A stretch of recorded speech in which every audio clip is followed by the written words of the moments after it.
기도와 인사 나누겠습니다. 먼저 사랑합니다. 축복합니다. 반갑습니다.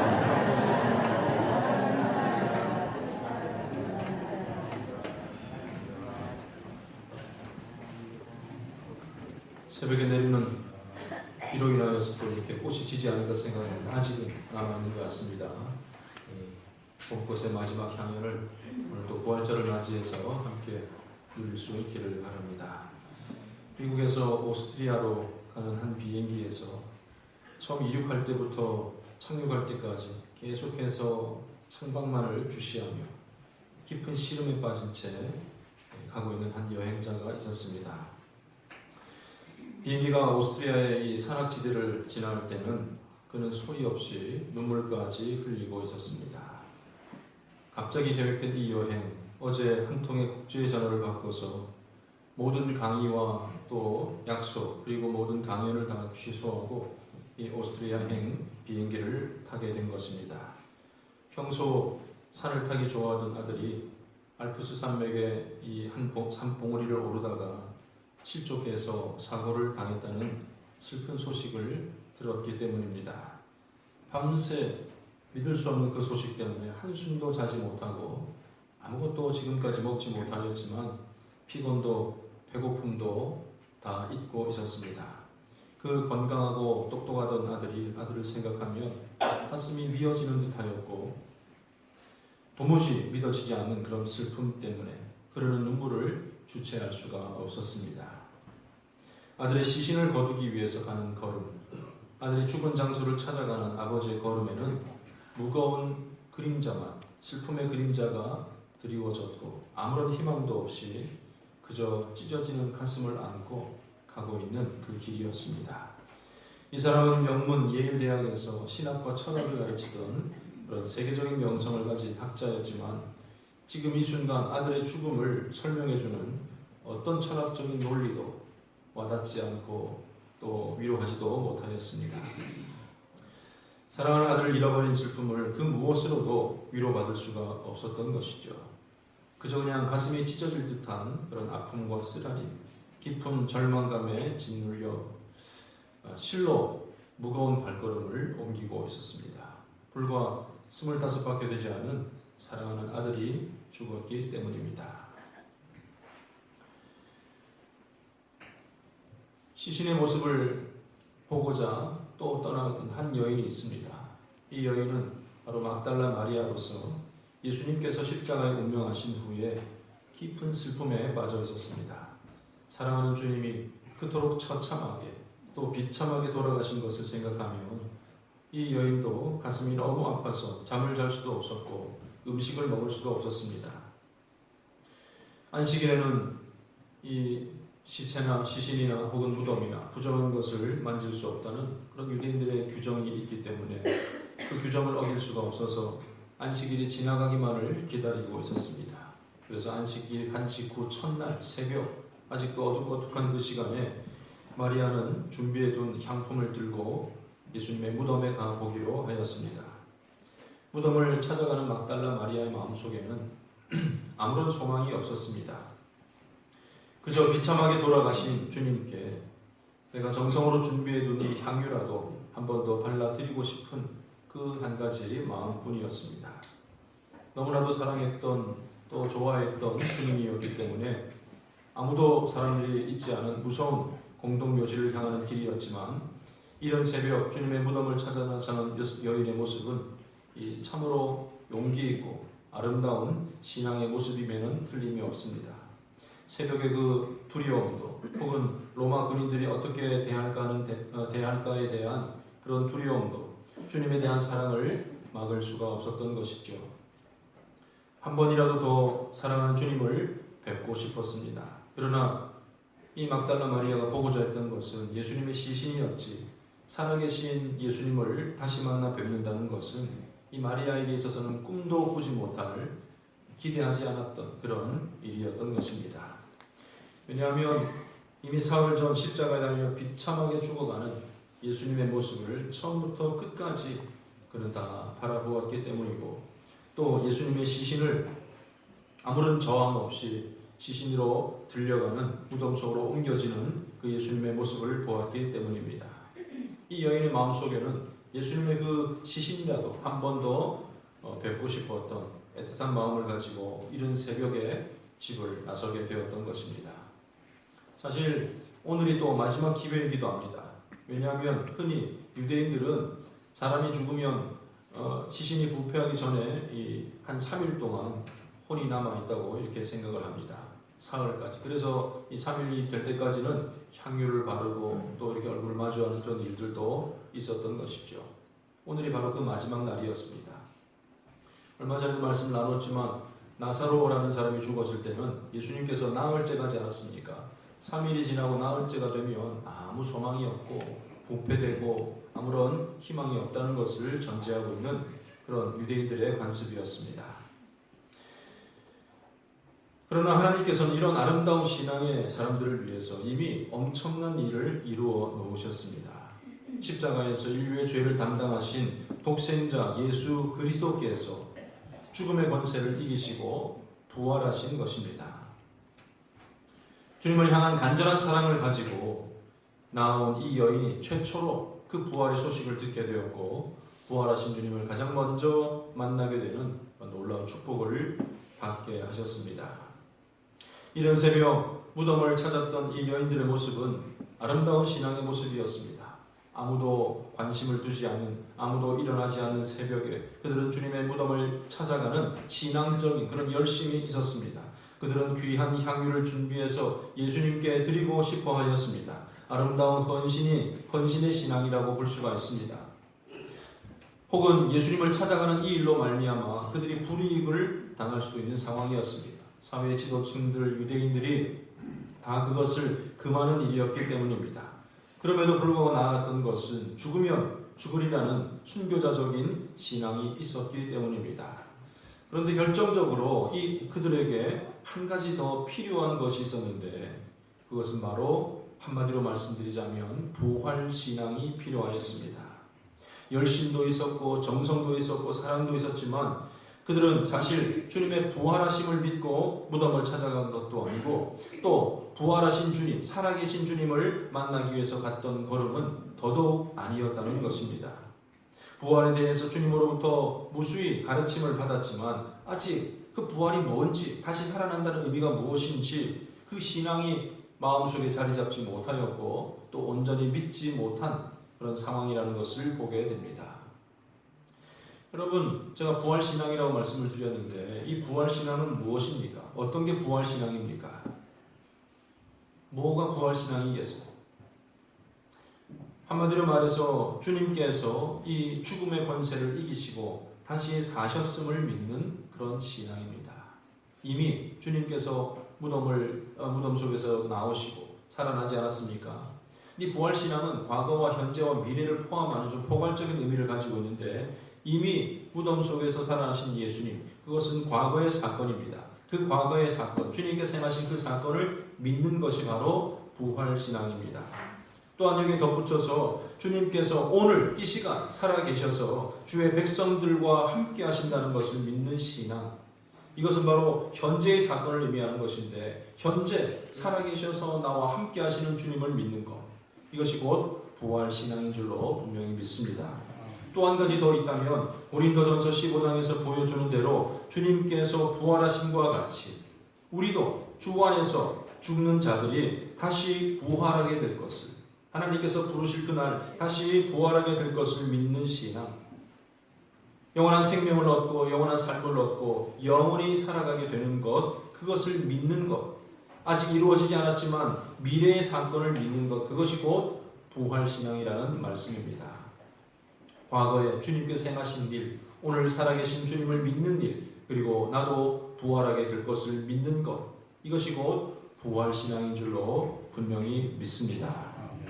앞서 말씀드렸던 비행기를 타고 가던 신사는 이 예일 대학의 니콜라스 월트 스트로프라는 박사라는 분인데 그는 아들을 잃고 난 이후에 그의 슬픔을 담은 작은 책을 냈습니다. 아들을 위한 애가라는 그런 제목의 책에서 아들을 잃어버린 이 아버지의 심정을 진솔하게 표현을 하고 있습니다. 책의 내용 중에 이런 대목이 있습니다. 내 아들 에릭은 유해군에 눈 내리는 날 저녁에 태어나 알프스의 눈 쌓인 봉우리에서 25 젊은 나이로 죽었습니다. 조심스럽게 눈 쌓인 봉우리로부터 시신을 데리고 내려와 우리는 6월의 따뜻한 대지 위에 그를 눕혔습니다. 나는 아들의 뺨을 만졌습니다. 온몸을 굳게 만드는 그 뺨의 차가움이 손으로 전해져 왔습니다. 죽음은 실로 차가웠습니다. 그리고 죽음은 조용하였습니다. 영원히 떠나버린 그의 육신에는 모든 부드러움은 빠져나가고 따뜻함도 빠져나가 버렸습니다. 여러분들 가운데서도 장례식장, 또 입관 이런 여러 가지 의식들을 해보신 분들 계시겠지만 아무리 가까이 지냈던 부모, 형제 또 가까운 분들이라 할지라도 시신으로 있는 그 모습은 전혀 다른 어떤 그런 느낌을 가지게 됩니다. 다른 아이들과 같이 내 아들 에릭도 명석한 아이였습니다. 정부 장학생으로 대학에 진학하였고 수학과 과학도 참 잘하던 아이였습니다. 아들은 열심히 있는 아이였고 목표를 이루기 위해서 시간을 조금도 낭비하지 않던 아이였습니다. 그러한 아이가 이제 더 이상 함께 있지 않다는 것이 우리를 너무나도 고통스럽게 만듭니다. 식탁에 앉아도 우리와 함께 하지 않습니다. 우리와 함께 여행하지도 않습니다. 우리와 함께 웃지도 울지도 않습니다. 이제 우리의 모든 삶을 아들 없이 살아가야 합니다. 오직 우리가 눈을 감게 될 때에야 그의 죽음이 가져다주는 고통으로부터 벗어날 수 있을 것만 같습니다. 단 한 번, 발 한 번 잘못 디딘 그것으로 인하여 이제 더 이상 이 땅에 함께할 수 없는 그런 존재가 되고 말았습니다. 따뜻한 6월 어느 날 아들을 묻을 때 나는 내 자신을 묻었습니다. 내 아들이 묻힐 때 거기 묻힌 것은 아들이 아니라 나 자신이었습니다. 고별 찬송을 부르고 시편 말씀을 읽고 그리고 장례 예배가 드려진 후 모두 그곳을 떠났을 때 그곳에 남은 것은 나 혼자뿐이었습니다. 아들이 가버린 이후 세상은 완전히 달라졌습니다. 이제 이 세상은 더 이상 나에게 아름답게 보이지 않습니다. 오늘 우리 가운데도 이 비슷한 고통과 또 어려운 일들을 경험하시는 분들도 있겠지만 이 책에서 표현되는 자식을 잃은 아버지의 진한 슬픔이 너무나도 상세하게 간접적으로나마 이렇게 경험할 수 있도록 표현되고 있습니다. 아들의 죽음은 그에게서 웃음을 앗아가 버렸고 그와 그의 가족의 모든 것을 바꾸어 버렸다고 말을 합니다. 견딜 수 없는 진한 슬픔을 이길 수 있었던 것은 세상의 위로가 아니었습니다. 사람들의 말이 아니었습니다. 그럼에도 그가 위로받은 한 가지가 있었는데 그것은 자기 아들을 십자가로 내보내주신 하나님 아버지의 마음을 가까이에서 느끼게 되었을 때라고 말하고 있습니다. 상처투성이 십자가에 못 박힌 채로 그야말로 요동하며 돌아가고 계시는, 죽어가고 있는 예수님을 바라보는 하나님 아버지의 마음이 어떠하였을까? 나를 위해서 독생자를 내놓으시고 십자가에 달리게 하셨을 때에 하나님의 마음이 과연 이러하셨겠구나. 그것을 깨닫게 되면서 하나님의 사랑을 새롭게 느끼면서 그는 조금씩 마음의 위로를 받게 됩니다. 그리고 그런 깊은 슬픔을 이길 수 있게 했던 것은 바로 부활신앙이었습니다. 그는 말합니다. 예수님께서 무덤문을 여시고 부활하신 것을 믿는 것은 우리의 무덤으로부터 우리 자신이 부활하게 될 것으로 징표로 받아들이는 것입니다. 사망의 권세를 이기심과 다시 사심은 우리의 모든 어두움으로부터 다시 일으킬 능력과 권세를 가지고 사는 것입니다. 그렇다면 나는 정말로 에릭이 언젠가 아빠 나 돌아왔어요 이렇게 말하는 것을 듣게 되지 않겠습니까? 하나님은 내게 말씀하셨습니다. 내가 이미 죽은 자를 일으켰으며 죽은 자로부터 나의 독생자 예수를 일으켰던 것을 기억하라. 나의 아들 예수를 죽음에서 부활시켰다면 너의 아들도 그렇게 할 수 있지 않겠니? 맞습니다, 하나님. 그는 비로소 고백합니다. 나는 이제야 내 마음속에 자리 잡고 있던 아들 에릭을 보낼 수 있게 되었습니다. 안녕, 에릭. 안녕. 우리 다시 만날 때까지 안녕. 그렇습니다. 부활신앙은 우리가 가장 큰 절망과 슬픔이라고 생각하는 그 모든 것도 이길 수 있도록 해주십니다. 부활신앙은 고통스러운 삶 속에서도 하나님을 발견하게 해주고 하나님의 도우심의 손길을 만나게 해준다는 것입니다. 그러므로 우리는 부활은 믿어도 되고 믿지 않아도 되는 것이 아니라 그리스도인에게 있어서 절대적으로 필요한 것이고 우리의 신앙의 근간이 되어야 하는 것입니다. 예수님을 사랑하였기 때문에, 그리고 신앙에 열심히 있었기 때문에 무덤을 찾아온 여인들에게 있어서 가장 필요한 것이 있었는데 그것이 바로 부활신앙이었습니다.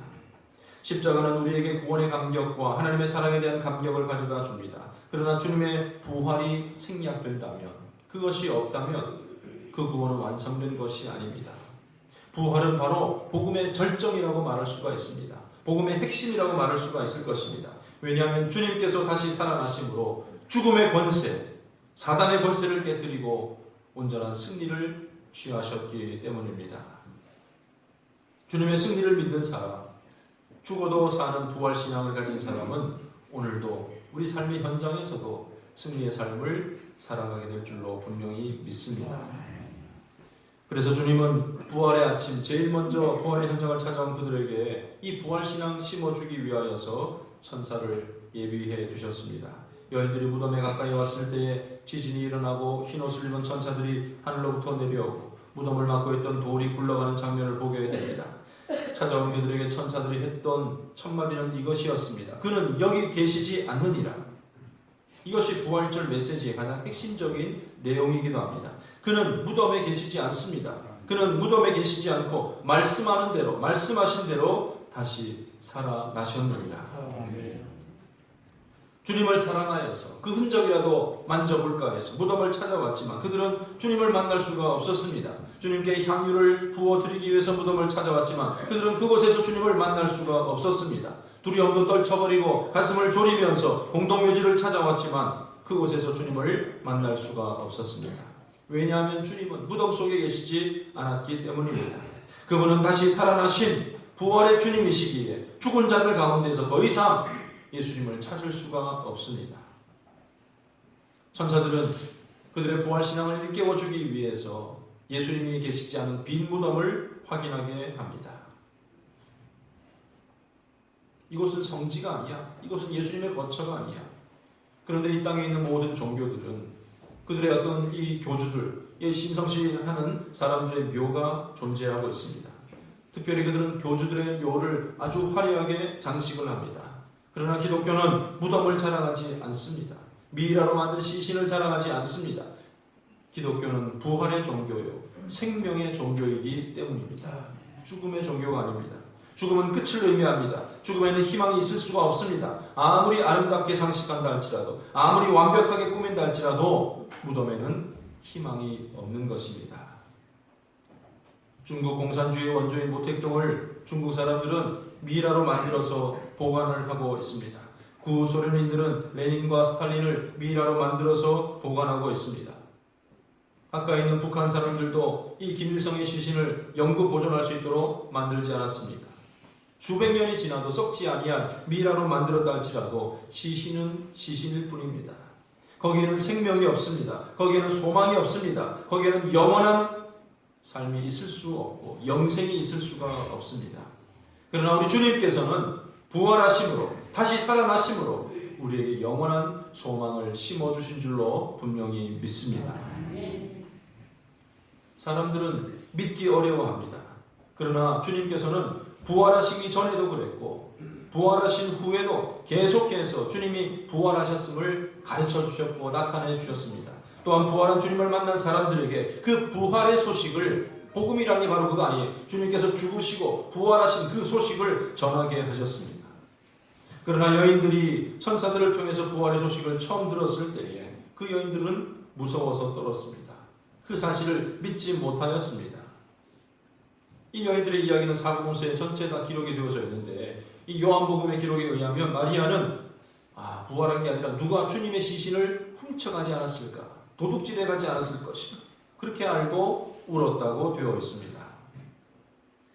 나중에 그 여인들을 통해서 부활의 소식을 전해들은 제자들도 믿지 못하였습니다. 그들의 지식을 초월하는 사건이었기 때문입니다. 그들의 경험을 초월한 사건이었기 때문입니다. 우리는 내가 아는 데까지, 내가 경험한 데까지, 거기까지만 믿으려 하는 경향들이 있습니다. 사람들은 오감을 통해서 느껴지는 것만 믿으려 하는 경향들이 많죠. 그래서 본 것, 느낀 것, 맛으로 느낀 것, 피부로 감촉을 느낀 것, 이런 것에 대해서 들은 것, 그러나 우리 조금만 과학적으로 들여다보더라도 보지 못하고 듣지 못해도 벌어지고 있는 수많은 일들을 우리가 알고 있지 않습니까? 여러분 자동차 몰면서 얼마나 빨리 달려보셨어요? 자랑거리는 아니겠지만 한 시속 200km 정도 달려보셨습니까? 그 속도감이 얼마나 될지 여러분들은 아시겠습니까? 그런데요, 더 놀라운 것은 지금 이 순간도 지구는 시속 1000, 이 놀라운 속도로 지금 돌아가고 있습니다. 생각만 해도 어질어질하지 않습니까? 뭐 황사 같은 거야 눈에 보이지만은 아침에 일기에 보고 야 오늘 미세먼지 있다고 그러니까 목이 칼칼해지는 거고 미세먼지 농도가 높다고 그러니까 막 그냥 마스크 쓰고 다니는 거지. 내가 그냥 아무것도 듣지 않으면 이게 뭐가 있는지 없는지도 모르잖아요. 그러나 뭐 많은 것이 떠다닌다고 소리를 하니까 마스크도 쓰고 주의를 하고 지내는 것 아니겠습니까? 아주 작은 것에서부터 너무 큰 것에 이르기까지 보이지 않지만 이루어지고 있는 수많은 일들을 우리는 접하고 있다는 것입니다. 여러분 부활, 죽은 자가 살아나고 아니 뭐 죽고 뭐 화장을 하고 뭐 매장을 하고 썩어지고 없어지고 다 사라지고 나중에 뭐 이렇게 이장을 회복하다 보면 뭐 뼈만 몇 개 남았는데 어떻게 부활? 이렇게 생각할지 모르겠지만 부활은 내가 뭐 어떻게 부활하냐 그것이 아니라 하나님께서 행하신 일이고 하나님께서 우리에게 약속하신 일입니다. 천국을 약속해 주신 하나님의 약속을 믿고 우리가 천국을 소망하며 살아가듯이 부활하신 예수님을 우리는 믿으면 되는 것입니다. 때로는 논리적으로 경험적으로 믿어지지 않는다 할지라도 내 지식에 담을 수가 없다고 해서 하나님이 못하시는 일이 없다는 말씀입니다. 생명을 만드신 하나님께서 우주 만물을 창조하신 하나님께서 죽은 생명을 또다시 부활시키지 못하라는 그런 법이 없다는 것이죠.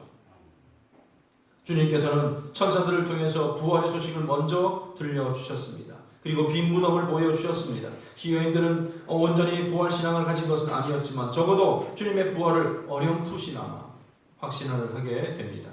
천사들을 통해서 들려주시는 말씀을 듣고 그 여인들은 주님의 부활하심을 믿게 됩니다. 이제 부활신앙을 가진 사람들에게 빨리 가서 이 부활의 소식을 전하라고 사명을 안겨다 줍니다. 그들은 이 놀라운 사명, 부활의 첫 소식을 전하려는 일념을 가지고 내가 증거해야 되겠구나, 알려줘야 되겠구나, 그것을 마음속에 품고 힘껏 달려가고 있을 때에 주님의 부활의 소식, 주님의 완성된 구원의 소식을 전하기 위해 달려가다 그들은 실제로 부활하신 주님을 만나게 됩니다. 여러분 여기 아주 놀라운 비밀이 있는데 부활을 확인하는 것은 빈 무덤을 살펴본다든지 천사들을 만나는 것보다 더 확실한 방법이 바로 부활하신 예수님을 만나는 거잖아요. 무덤을 찾아갔던 여인들은 부활하신 주님을 만나 뵐 수가 없었지만 그 부활의 소식을 전하기 위해 달려가다가 부활하신 주님을 만나게 되었다는 겁니다. 이 놀라운 순서인데 부활하신 예수님을 만나고 나를 부활하신 예수님을 만나고 예수님의 어떤 음성을 듣고 그러면 내가 신앙생활을 하리라 이게 아니라 이 약속을 믿고 내 이 메시지를 증거하고 하면서 달려가는 그 길에 예수님이 와주시는 거예요. 믿음으로 행하는 그 자리에 예수님께서 우리를 만나 주신다는 사실입니다.